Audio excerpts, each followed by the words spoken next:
¿Puede una simple camarera, con una sola mirada, derribar de golpe el inquebrantable mundo de una anciana millonaria? En el restaurante más concurrido de Valencia, un martes cualquiera, el tiempo se detuvo de repente. Un instante de shock, tan fuerte, que congeló el bullicio. Este momento se parece mucho a la historia que vamos a contar a continuación. La historia de la tensión que vivió una camarera, cuando con un simple gesto, una nota en la mesa, logró salvar el imperio de un hombre millonario en el instante más crítico de su vida.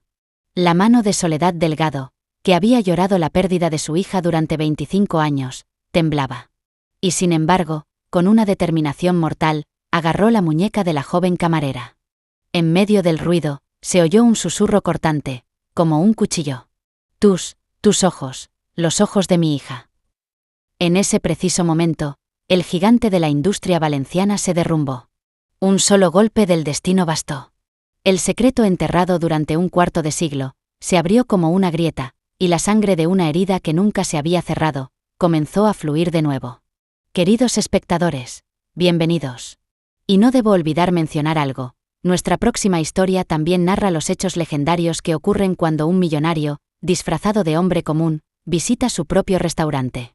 Y allí, un camarero se atreve a advertirle. Por cierto, no olviden escribir en los comentarios desde dónde nos están viendo.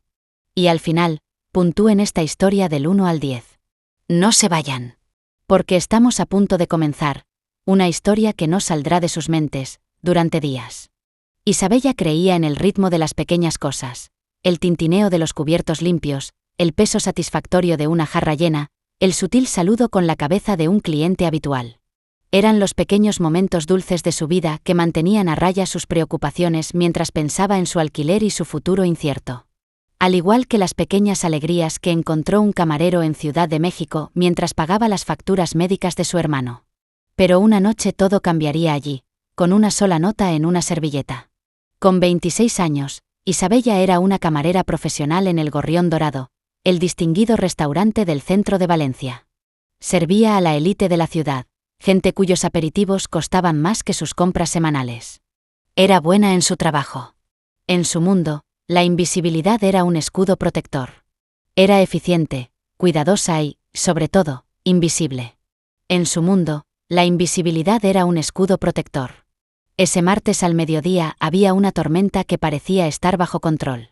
Isabella se deslizaba por el salón como una bailarina de flamenco con una bandeja en la mano. Llenó los vasos de la mesa 7, tomó el pedido de postre de la mesa 11 y se dirigió a la mesa 9. Estaba ocupada por una anciana de elegante severidad y un hombre vestido con un traje tan ajustado que parecía capaz de cortar cristal. Los Delgado. Incluso una camarera conocería ese apellido. Alejandro Delgado era una leyenda en el mundo financiero de Valencia. No solo compraba empresas, las devoraba por completo. Su rostro, con el ceño fruncido de manera permanente, era un rostro habitual en las noticias financieras. Su madre, Soledad, era la matriarca de la familia, una mujer que irradiaba la elegancia del viejo mundo y sobre la que corrían rumores de tragedias. Isabella se acercó con una sonrisa gentil y acostumbrada. ¿Puedo ofrecerles algo más, señora? ¿Un poco más de café? Alejandro ni siquiera levantó la cabeza del teléfono. Su dedo se deslizaba por la pantalla con despreocupada rapidez. Solo emitió un gruñido negativo. Era el típico rico de Ciudad de México con una máscara falsa y una actitud que ignoraba a las personas. Quien levantó los ojos fue Soledad. Su mirada estaba distante y nublada por una melancolía ronca. Parecía formar parte de ella tanto como el collar de perlas de su garganta. Sus ojos azul pálido vagaron por el rostro de Isabella y se detuvieron repentinamente. Fue un momento extraño. El bullicio del restaurante se convirtió en un zumbido bajo. La mirada de Soledad Delgado ya no estaba distante, sino que se había vuelto aguda e intensa. Isabella se quedó sin aliento. La anciana se inclinó ligeramente hacia adelante, aferrando con sus manos perfectamente cuidadas el borde de la mesa de caoba. Sus labios se entreabrieron, pero no salió sonido alguno. «Señora», preguntó Isabella, con la inquietud clavándose y saliendo de su piel como una espina. Estaba acostumbrada a ser ignorada, pero que la examinaran como si fuera una pieza de museo la hacía sentir un poco extraña. Finalmente, Alejandro levantó la cabeza, molesto por la interrupción. «Madre», ¿Qué pasa? Tenemos que llegar a la reunión de la junta directiva. Pero Soledad no lo escuchaba. Su atención estaba completamente puesta en Isabella. Vio cómo su cabello castaño oscuro caía sobre su frente, la curva de su barbilla y el pequeño lunar casi invisible que tenía debajo de la oreja izquierda. Pero lo que la cautivó fueron los ojos. Eran ojos color avellana, profundos y vivos, salpicados con partículas doradas y verdes. El tipo de ojos que esconden bosques en su interior. Los ojos de su hija. Lucía. El nombre apareció en los labios de Soledad como un fantasma. Era una voz tan débil que Isabella casi no la oyó. Antes de que Isabella pudiera reaccionar, la mano de Soledad se lanzó desde la mesa con una velocidad sorprendente. Sus dedos, fríos pero sorprendentemente fuertes, agarraron la muñeca de Isabella. El contacto fue como una descarga eléctrica. «Tú», susurró Soledad, cuya voz temblaba de incredulidad y esperanza salvaje. «Tienes los ojos de mi hija». Las palabras quedaron suspendidas en el aire, una afirmación extraña e imposible. Los clientes de las mesas cercanas comenzaron a mirar. Isabella se quedó inmóvil. La jarra que sostenía en la otra mano se convirtió de repente en un peso insoportable. Trató de apartar el brazo, pero el agarre de la anciana era de hierro. «Madre, ¿qué estás haciendo?» La voz de Alejandro era cortante. «Suelta a la chica. Estás causando una escena». Se puso en pie y su imponente presencia proyectó una sombra sobre la mesa. Pero, cuando sus ojos pasaron de su madre a la camarera desconcertada, algo sucedió. Por primera vez, la vio de verdad. Vio los ojos de los que hablaba su madre. Notó los rasgos familiares de su rostro y un recuerdo que llevaba 25 años bajo llave se liberó. Su hermana Lucía, riéndose en el huerto de naranjos. Siempre había brillado en sus ojos color avellana una rebeldía que nunca había podido entender. La sangre se retiró de su rostro. Las paredes que había construido alrededor de su corazón durante un cuarto de siglo comenzaron a derrumbarse. El pasado no estaba muerto. Literalmente, tenía delante a una mujer vestida con un uniforme de camarera. «Lucía», susurró, repitiendo las palabras de su madre. Pero en su voz no había esperanza, sino una culpa profunda y oscura. Su respiración se aceleró y llevó la mano al pecho, agarrando la tela de la chaqueta. La habitación comenzó a girar, los bordes de su visión se difuminaron y los sonidos del restaurante se convirtieron en un zumbido sin sentido. Lo último que vio fue el rostro de Isabella, el reflejo de su hermana perdida, con los ojos abiertos por el miedo y el asombro. Luego, con un gemido ronco, Alejandro Delgado, el gigante financiero inquebrantable, se derrumbó en el suelo. Cayó al suelo como una marioneta a la que le cortaran las cuerdas. Platos de porcelana y vasos de cristal se esparcieron sobre la madera pulida. El caos se desató en el restaurante. Soledad gritó y Isabella Vega permaneció rígida, aún atrapada por la anciana. Su vida, hasta entonces rítmica y simple, se había fragmentado de repente en millones de piezas irreconocibles. El grito de Soledad atravesó el sonido de los cubiertos y el roce de las sillas. El personal médico, llamado rápidamente por el gerente del restaurante, corrió al lugar. La jerga médica de emergencias resultaba tan extraña para Isabella como los ojos de Alejandro. Finalmente, se liberó de la mano de Soledad, dio un paso atrás tambaleándose y chocó contra una mesa lateral. Su mente estaba en completo caos. Un hombre de traje oscuro apareció y se llevó a Soledad. Hablaba en tonos suaves pero firmes. La mirada de la anciana, sin embargo, nunca se apartó de Isabella. La observaba con una mirada desesperada y ardiente. Isabella se quedó allí, en medio de los restos. Ya no era invisible. Se encontraba en el centro de una catástrofe que no comprendía. Llegó la policía, seguida por un hombre que se presentó como Marcos Torres, el consejero legal principal de Industrias Delgado. Era la persona que había llevado a Soledad. Tenía unos ojos grises que lo veían todo y una boca que no sabía sonreír. Hizo preguntas con un tono cortante y oficial. ¿Su nombre? ¿Su edad? ¿Cuánto tiempo llevaba trabajando allí? ¿Conocía a los Delgado? No, señor, susurró Isabella. Solo les servía café. Tomó su información, le dio una tarjeta de visita perfecta y le dijo que no hablara con la prensa.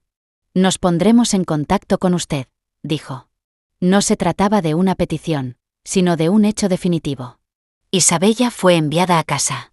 El viaje de vuelta, que normalmente le servía para despejarse, esta vez fue borroso. Compartía su pequeño apartamento de 2 habitaciones con su mejor amiga, Sofía Ramírez. Sofía era una estudiante de arte vivaz que pagaba su parte del alquiler dibujando retratos para los turistas durante las fallas. Encontró a Isabella en el viejo sofá, mirando la pared vacía. «Isa, ¿qué pasó?» El gerente llamó. Dijo que había ocurrido un incidente y que habías tomado un permiso. Pareces como si hubieras visto un fantasma. Isabella le contó lo sucedido, las palabras se le derramaban como un torrente desordenado. La elegante anciana, el millonario frío, la mano que le agarró la muñeca, las palabras imposibles y el colapso. Sofía la escuchó atontamente, su energía bulliciosa habitual suprimida por la preocupación. «Guau, tienes los ojos de mi hija. Esto parece sacado de una telenovela. ¿Estás bien?» Debe de haber sido muy aterrador. «Fue surrealista», dijo Isabella, frotándose la muñeca. «Su mirada hacia mí, Sofía. No era solo un cumplido. Era como si estuviera viendo a alguien más dentro de mí. Y su hijo, me miró y se hizo pedazos». Las siguientes 24 horas fueron una espera tensa. Su teléfono no dejó de vibrar con llamadas de su gerente. Los periodistas se le echaron encima. Aunque el equipo de relaciones públicas de Delgado trató de suprimirlo, los rumores se filtraron. El millonario Alejandro Delgado ha sufrido un ataque cardíaco en el Gorrión Dorado. Una misteriosa camarera está involucrada. La llamada de Marcos Torres llegó la noche siguiente. Quería reunirse, no en su oficina, sino en una suite discreta del Hotel Las Arenas. La implicación era clara. Este no era un asunto público. Sofía se opuso. «Isa, esto parece como caminar hacia el centro de una red». Pero Isabella fue. Se puso su blusa más bonita y asumió una confianza que no sentía. La suite era espléndida, con vistas que ponían la ciudad a sus pies. Soledad Delgado estaba sentada en un lujoso sofá de terciopelo. Parecía más pequeña y frágil que en el restaurante. Su dolor se notaba en el ambiente.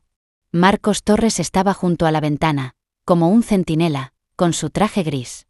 «Señorita Vega», dijo Soledad, con voz ronca pero firme. «Gracias por venir. Por favor, siéntese». Isabella se sentó rígidamente en el borde de la silla.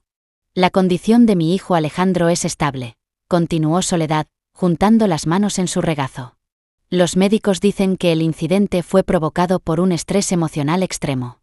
Un shock que paralizó su sistema esquelético». Hizo una pausa y sus ojos azul pálido se fijaron en los de Isabella. «Ese shock, señorita Vega, fue usted». Isabella tragó con dificultad. «Lamento mucho lo que le pasó a su hijo, pero no tengo nada que ver con esto, no entiendo nada. Hace 25 años perdí a mi hija, Lucía. Tenía 22 años, era testaruda, hermosa y estaba llena de vida. Tuvo una pelea terrible con su familia, con su padre y con Alejandro. Por un hombre, por su futuro. Una noche salió de nuestra casa y nunca regresó». El dolor en su voz era tan intenso que Isabella sintió una punzada de simpatía. «Contratamos detectives», continuó Soledad. «Gastamos millones de pesetas. Hubo pistas que no llevaron a ninguna parte. Engaños crueles. Años después, la policía la declaró legalmente muerta. Pero yo nunca lo creí. Una madre siempre lo sabe. Nunca sentí en mi alma que se hubiera ido de este mundo». Se inclinó hacia adelante y la intensidad regresó a sus ojos. «Cuando te vi ayer, fue como verla a ella. No solo tus ojos. Tu mirada, tu postura, la forma de tu rostro. Eres la imagen viviente de mi Lucía en todo». La cabeza de Isabella daba vueltas. «Señora Delgado, esto es un error. Nací en Murcia. Crecí en el sistema de familias de acogida. A mi madre y a mi padre nunca los llegué a conocer. Murieron en un accidente de coche cuando yo era un bebé. Eso es todo lo que sé». «¿De verdad?», intervino la voz de Marcos Torres, suave pero cortante. Se adelantó con una carpeta delgada en la mano. «Señorita Vega, nos hemos tomado la libertad de hacer una investigación preliminar. Su historia es muy endeble. Ingresó en el sistema de familias de acogida de Murcia cuando tenía 18 meses. El informe oficial dice que la encontraron abandonada. La historia de que sus padres murieron en un accidente de tráfico es algo que le contó su primera madre de acogida. No hay certificado de defunción, no hay informe del accidente, no hay registro de una pareja con apellido Vega que hubiera muerto en esa época. El corazón de Isabella golpeaba contra sus costillas. ¿Qué quieren decir? Lo que decimos, dijo Soledad, con la voz temblorosa por la carga de las palabras que se avecinaban, es que creemos que eres la hija de Lucía. Creemos que mi hija estaba embarazada cuando desapareció. El aire de la habitación se espesó, cargado por la magnitud de la sugerencia. Isabella se sintió como si se estuviera ahogando. Era una locura. Era fruto de la imaginación de una madre en duelo. Esto es imposible, tartamudeó. ¿Lo es?, replicó Torres. ¿O es esta la respuesta a la pregunta que has tenido en tu mente toda tu vida? La había atrapado.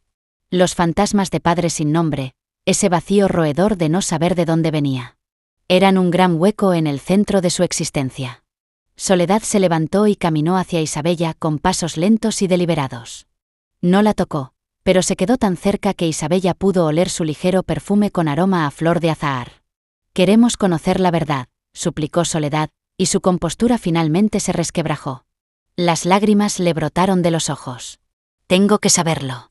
Soy una mujer vieja, señorita Vega. He vivido en un mundo gris, sin sol, durante un cuarto de siglo. Usted es el primer rayo de luz que veo. Por favor. La desesperación que se oía en su voz era devastadora. Isabella miró del rostro viejo y lloroso de Soledad al rostro inexpresivo de Torres. Sabía lo que venía después. Estamos preparados para hacerle una oferta, dijo Torres, volviendo su voz completamente al tono de negocios. Acepte una prueba de ADN médicamente aprobada. Mientras esperamos los resultados, que serán tratados con la máxima confidencialidad, depositaremos 100.000 euros en la cuenta que usted elija. Sin importar el resultado, ese dinero será suyo. Como compensación por nuestra intromisión. Isabella lo miró sin palabras. 100.000 euros. Era una suma tan grande que parecía algo abstracto. Resolvería todos sus problemas y docenas más que ni siquiera había contemplado. Era una llave dorada a una vida diferente. ¿Y sí? ¿Y sí? La voz de Isabella salió de su garganta con un timbre seco. Si hay coincidencia, dijo Soledad con voz suave, pero cargada de promesas. Si resultas ser mi nieta, nunca más tendrás que preocuparte por nada. Serás una Delgado. No se trataba solo de una oferta. Era una escapatoria de la rutina diaria, una posible respuesta a la pregunta que la carcomía. Pero también era aterrador, ser una Delgado, formar parte de una familia tejida con tragedia y una riqueza asfixiante. Era una jaula dorada y la puerta se estaba abriendo. Necesito pensarlo, dijo Isabella, finalmente encontrando su voz. Por supuesto, dijo Torres suavemente. Le damos 24 horas. Deslizó un papel por la mesa. Era un acuerdo de confidencialidad que contenía todos los términos de la oferta en lenguaje legal. Mi número está abajo. Esperaré su llamada. Cuando Isabella salió del hotel y regresó a la luz del sol de su mundo, se sintió como si hubiera visitado otro planeta. En su bolsillo llevaba un papel que podría cambiar o arruinar su vida. El ritmo de su vida ya no era un latido constante, sino una sinfonía descontrolada que ascendía hacia el clímax de una orquesta aterradora. Las siguientes 24 horas fueron una prueba insomne y desgarradora para sus nervios. Isabella se sentó con Sofía en su pequeña sala. El documento legal reposaba sobre la mesa de centro como un texto sagrado. 100.000 euros por solo un hisopo en la mejilla, silbó Sofía con los ojos muy abiertos. Isa, esto es una locura. Puedes pagar mis préstamos estudiantiles, tus deudas. Podemos comprar un apartamento nuevo. Puedes dejar ese trabajo estúpido. No se trata del dinero, Sophie, dijo Isabella, trazando con el dedo el emblema en relieve de Industrias Delgado. De verdad que no. El punto es, ¿y si tienen razón? ¿Qué significaría eso? Toda mi vida, todo lo que sé sobre mí misma, sería una gran mentira. O podría ser real, replicó Sofía gentilmente. Siempre te has sentido como un rompecabezas incompleto. Tal vez esta sea la pieza que falta. La tentación del dinero era innegable. Al día siguiente, con la mano temblorosa, Isabella llamó a Marcos Torres y aceptó. El proceso fue rápido y frío. Un doctor de ojos gentiles y modales mesurados los recibió en una clínica privada. Tomó un hisopo del interior de la mejilla de Isabella y también de la esperanzada Soledad. Alejandro también dio su muestra en ese momento, aún convaleciente en una habitación privada del Hospital General de Valencia. Las muestras fueron selladas, etiquetadas con códigos anónimos y enviadas a un laboratorio genético de alto nivel. Los resultados estarían listos en una semana. Durante esa semana, la vida de Isabella quedó suspendida en una burbuja extraña y surrealista. La familia Delgado cumplió su palabra y depositó el dinero. Ver esa cantidad en su cuenta bancaria parecía un error tipográfico. No parecía real. A instancias de Torres, se tomó una licencia de El Gorrión Dorado. No querían que soportara más presión pública. Soledad quiso volver a verla, esta vez no en una suite fría de hotel, sino en la amplia mansión de los Delgado en Sagunto, que parecía más un museo que una casa. Isabella aceptó, sintiéndose una impostora con su mejor vestido. La encontró en un invernadero soleado lleno de orquídeas de todos los colores. La mujer mayor estaba ahora más frágil, apoyándose en un bastón con mango de plata, pero había una energía nerviosa en su mirada. «Quería que vieras esto», dijo Soledad, llevando a Isabella a una gran biblioteca con paneles de madera. Las paredes estaban cubiertas de libros, pero una estaba completamente dedicada a retratos familiares. En el centro había un gran óleo de una mujer joven. Isabella se sobresaltó. Era como mirarse en un espejo distorsionado. La mujer del retrato tenía el mismo cabello oscuro, la misma línea de mandíbula y el mismo lunar debajo de la oreja izquierda. Sin embargo, su expresión estaba llena de un fuego desafiante, en marcado contraste con la postura tranquila de Isabella. Y los ojos eran del mismo color avellana, pero ardían con un espíritu salvaje e indomable. «Esta es mi Lucía», dijo Soledad suavemente, con la mano suspendida sobre el cuadro, como si pudiera sentir el calor de su hija. La pintaron cuando cumplió 21 años. Odiaba posar. Lo despreciaba como una tradición obsoleta. En las horas siguientes, Soledad volvió a pintar con palabras que Lucía no era solo un nombre o un fantasma, sino una persona real. Lucía era brillante, apasionada y rebelde. Tendría terribles peleas con su padre y con su hermano Alejandro. Alejandro siempre siguió las reglas, explicó Soledad con una sonrisa triste. Universidad de Valencia, ESADE, después el negocio familiar. Entendía las reglas, la estructura, el legado. Lucía, ella quería derribar esa estructura. Hacía trabajo voluntario en refugios, protestaba contra corporaciones codiciosas, y a veces, incluso contra su propia familia. Y se enamoró de alguien a quien no aprobábamos. ¿Quién era?, preguntó Isabella fascinada. Se llamaba Javier. Era un artista, un músico de flamenco. Tenía una mente brillante y un alma hermosa, pero no tenía ni un céntimo. Mi esposo le prohibió verle. Alejandro le dijo que estaba arruinando su vida. Las discusiones eran terribles. La última vez que lo vi, había tenido una pelea feroz con Alejandro. Alejandro le dijo que Javier era un parásito.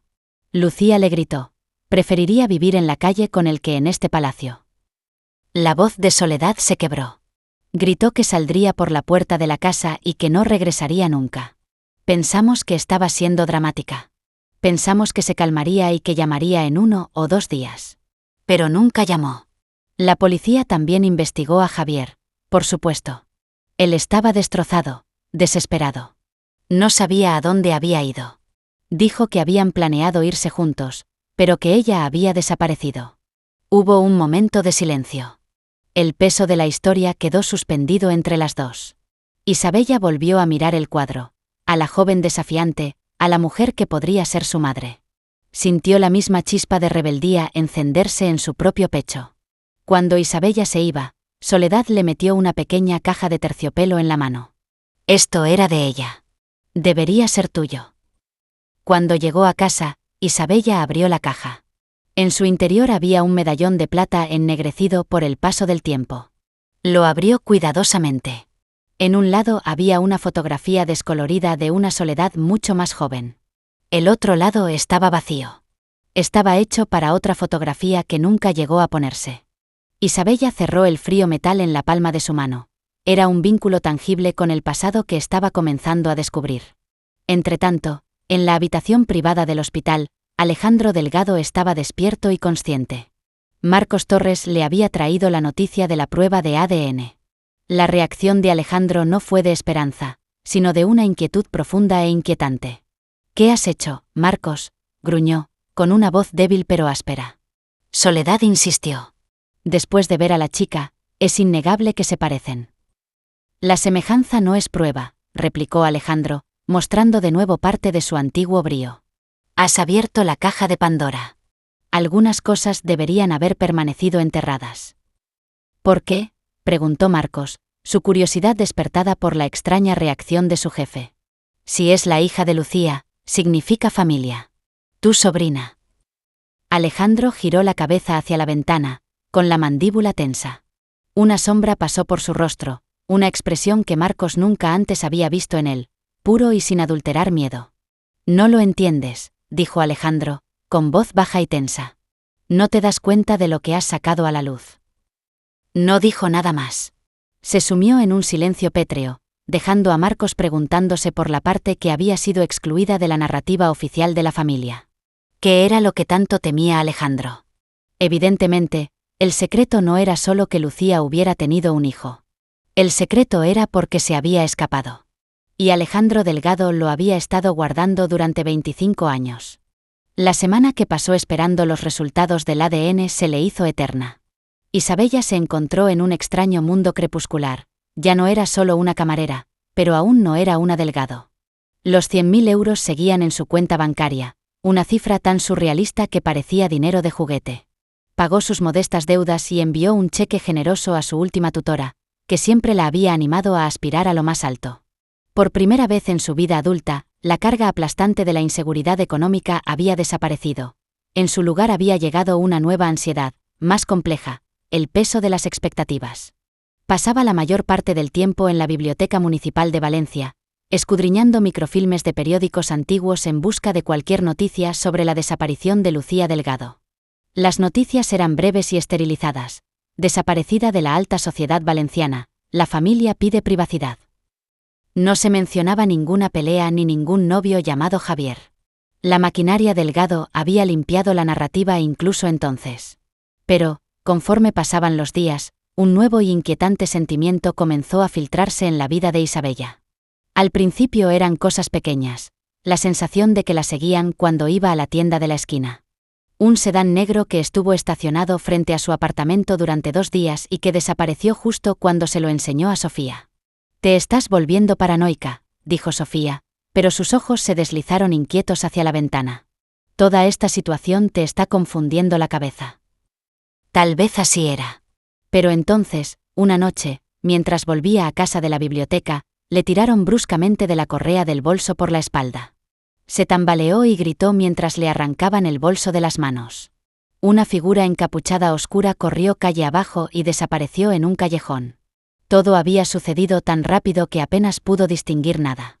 Temblando, presentó una denuncia, pero sabía que era inútil. Era un simple tirón. Pasaba todo el tiempo en la ciudad. La única diferencia fue la reacción nada ordinaria que obtuvo cuando le contó el incidente a Marcos Torres durante una llamada de seguimiento rutinaria. «¿Qué había en el bolso, señorita Vega?», preguntó, y su voz se volvió más aguda. «Nada importante. Mi cartera, las llaves, un libro de la biblioteca. Ah, y un medallón. El medallón que me dio la señora Delgado». Hubo un largo silencio al otro lado. «El medallón». La voz de Marcos se tensó con una nueva urgencia. «Isabella, te voy a enviar un coche. Prepara una maleta. Te quedarás en un hotel hasta que lleguen los resultados. La suite Delgado. ¿Segura? ¿No es esta una reacción exagerada? Solo fue un tirón. Un ladrón que ignora los 50 euros de tu billetera, pero que específicamente se lleva un medallón viejo sin valor». «Lo dudo mucho», replicó Marcos con un tono sombrío. «Alguien sabe quién eres y está enviando un mensaje». Mudarse a la suite de lujo de Las Arenas fue vertiginoso. Un momento estaba en su apartamento, cómodo pero desordenado, y al siguiente se encontró en medio de mármoles, sedas y un nivel de seguridad francamente aterrador. En el pasillo había un guardia de seguridad vestido de civil. Marcos explicó que era una precaución. El asunto del medallón lo había asustado. No había sido un acto aleatorio. Había sido atacada específicamente. Pero, ¿por qué el medallón? No tenía valor monetario. Su único valor era emocional y simbólico. Era su conexión con Lucía. Alguien no quería que se investigara esa conexión. La investigación en profundidad que Isabella había estado llevando a cabo en silencio se aceleró. Desenterró la versión sin censurar del archivo policial original sobre la desaparición de Lucía. En las profundidades de los informes adicionales, que en su momento no se tuvieron en cuenta, apareció un nombre: Eduardo Serrano. Serrano era un joven promotor inmobiliario carismático y ambicioso. Uno de los primeros rivales de Alejandro en sus inicios. Era atractivo, guapo y completamente despiadado. Lucía lo había conocido en una gala benéfica y se había prendado brevemente de él. La familia de Alejandro, especialmente él, odiaba a Serrano. La relación había terminado mal, solo unos meses antes de su desaparición. Según el archivo, Lucía le había dicho a una amiga que Serrano la asustaba y que estaba involucrado en negocios turbios. Esta pista no se había investigado a fondo.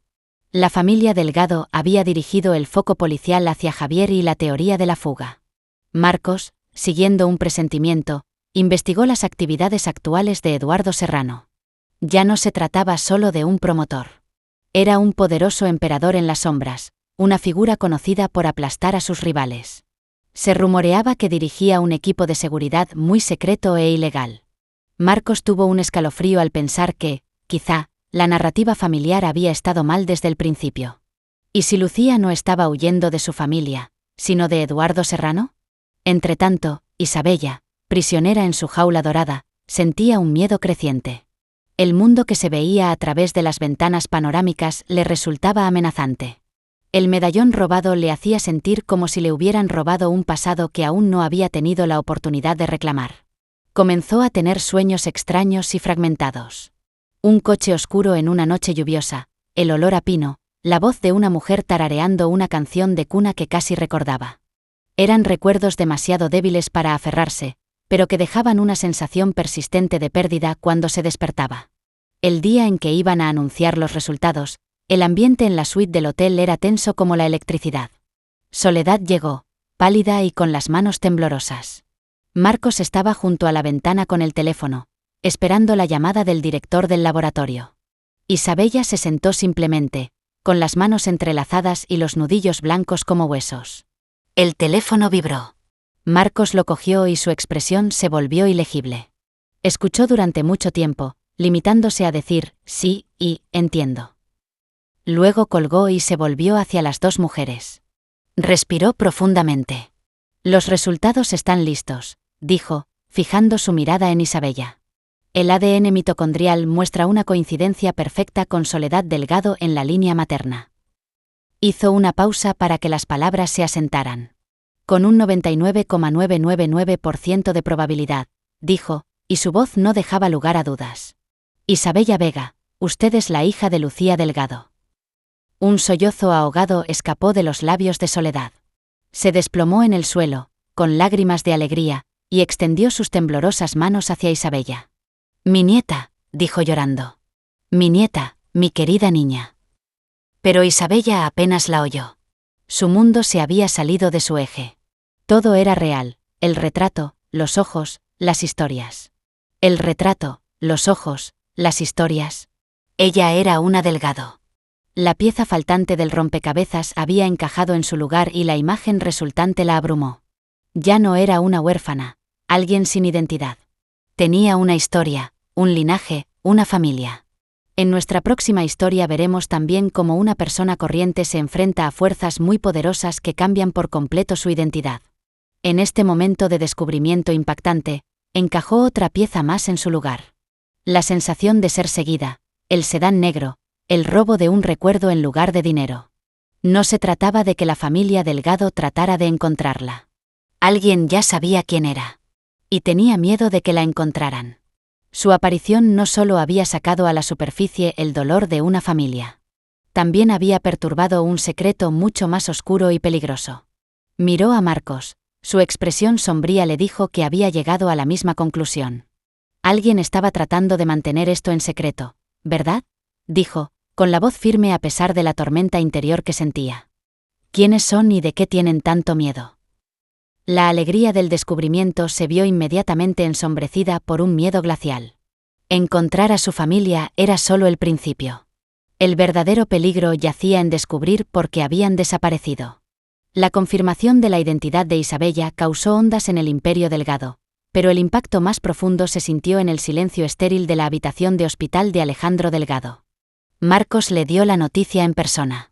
Esperaba una reacción compleja, obtuvo una respuesta completamente diferente. Alejandro no mostró alegría ni sorpresa. En cambio, un profundo suspiro escapó de sus labios, como si por fin se hubiera pronunciado un veredicto esperado durante años. Cerró los ojos y su rostro se convirtió en una máscara de oscura aceptación. Así que era verdad, susurró.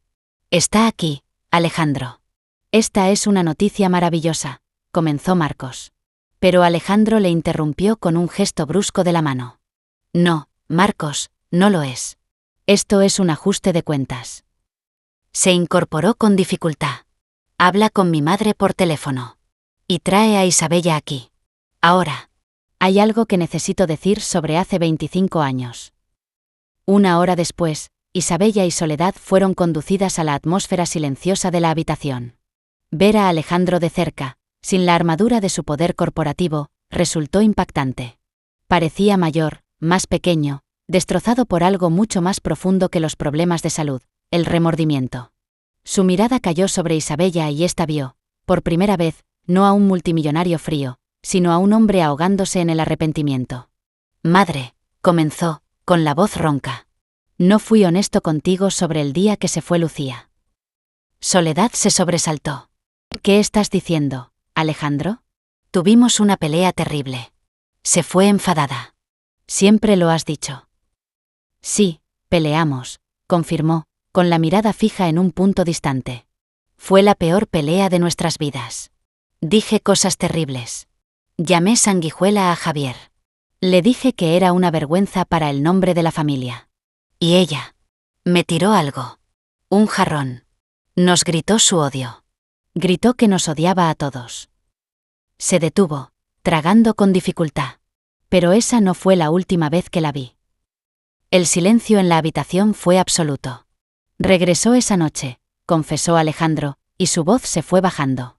Mucho después de que tú y papá os durmierais. Se escabulló hasta mi estudio. Estaba llorando. Temblaba de miedo. No se trataba de Javier. Ya no. Era alguien más. Finalmente los miró, con los ojos llenos de 25 años de culpa. Era Eduardo Serrano.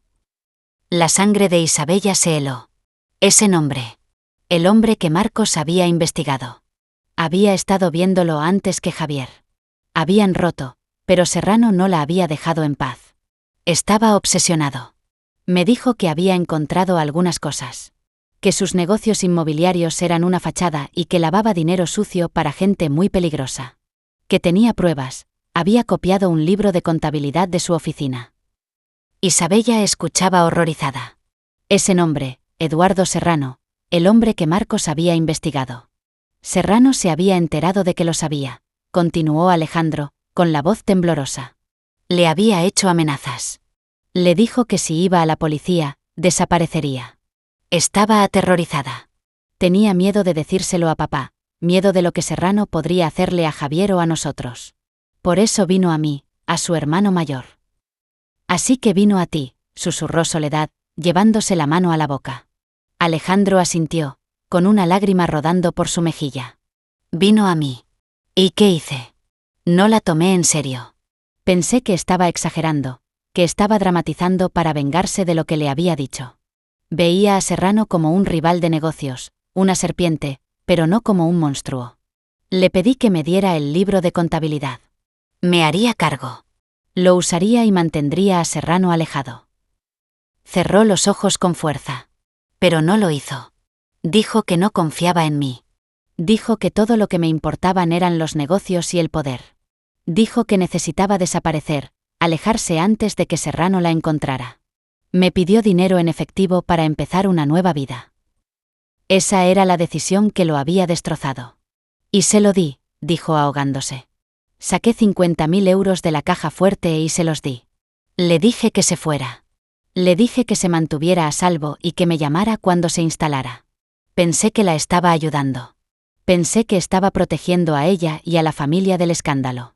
Mis últimas palabras no fueron, te amo, ni, ten cuidado. Fueron, no busques en casa. Te daré un número privado. Ya estaba empezando a afrontar las consecuencias. Miró directamente a Isabella, con todas sus defensas colapsadas. Salió por esa puerta y nunca más supe de ella. Durante 25 años, dejé que todos pensaran que se había ido tras una pelea. Pero la verdad es que la envié yo. La envié sola y asustada en la noche. Subestimé al hombre del que tenía miedo. No la protegí. Financié su desaparición. La razón de su colapso en el restaurante era ahora brutalmente clara. No se trataba solo de ver un fantasma. Era el peso de la culpabilidad que le había hecho colapsar en ese momento. En el rostro de Isabella no solo había visto a su hermana perdida. Había visto encarnada su culpabilidad viviente. Lucía no había huido para ser un espíritu libre. Era una madre asustada, y Alejandro la había enviado directamente a los brazos del peligro.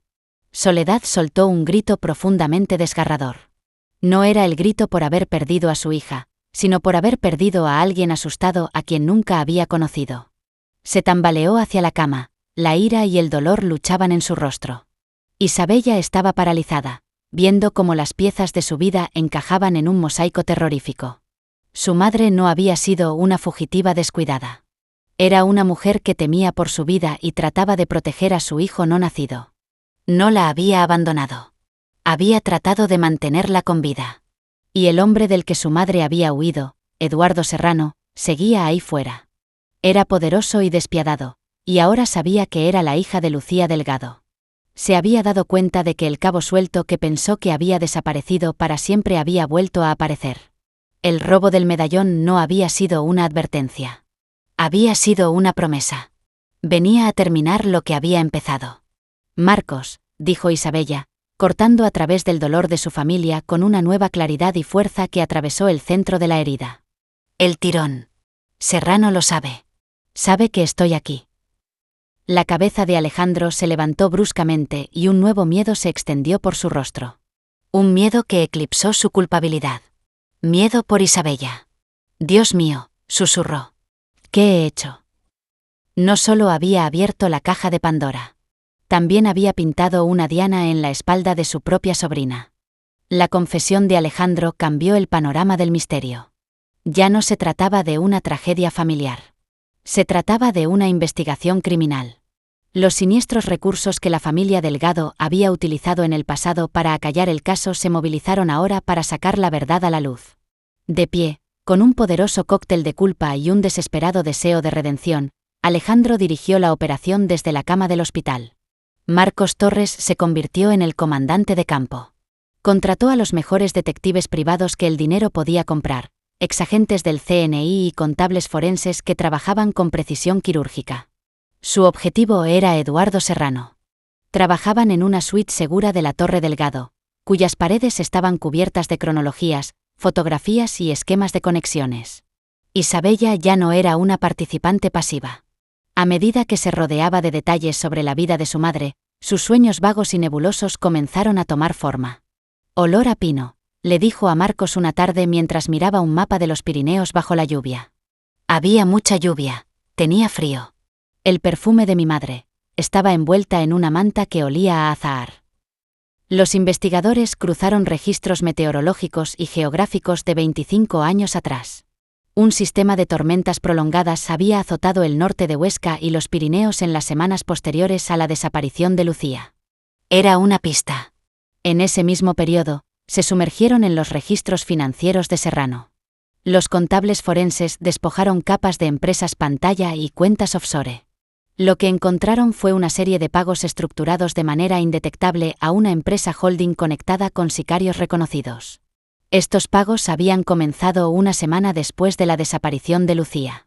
A medida que la investigación se intensificaba, Isabella se centraba en lo personal. Junto con Soledad, examinó las cajas de Lucía que habían estado escondidas en el ático de la mansión durante décadas. Encontraron diarios llenos de poesía furiosa y apasionada, cuadernos llenos de dibujos de un artista llamado Javier y álbumes de fotos. Al hojear un álbum de cuero desgastado, Isabella se quedó sin aliento. Señaló una fotografía aparentemente ordinaria tomada en una cabaña junto al lago. En primer plano, Lucía aparecía riéndose de espaldas a la cámara, pero detrás de ella, en las sombras y apoyado contra un árbol, se veía a un hombre. Era guapo, elegante y sonreía con confianza. En el meñique de su mano derecha llevaba un distintivo anillo de oro con una piedra de ónice negro. «¿Quién es este?», preguntó Isabella. Soledad entrecerró los ojos. «Ah, ese. Ese es Eduardo Serrano», dijo en voz alta. Lucía lo trajo una vez a la casa del lago, mucho antes que Javier. «Nunca me gustó». Tenía unos ojos fríos. Isabella miró el anillo. Una sacudida poderosa e instintiva se apoderó de su cuerpo. Un recuerdo fragmentado brotó más claro que los anteriores. Era muy pequeña y estaba sentada en el asiento de un coche. Estaba oscuro. La cara de un hombre se inclinaba hacia adentro. No sonreía. Llevaba ese anillo. La piedra de ónice había captado la tenue luz del salpicadero. Le estaba diciendo algo a su madre. Su voz era un susurro bajo y amenazante.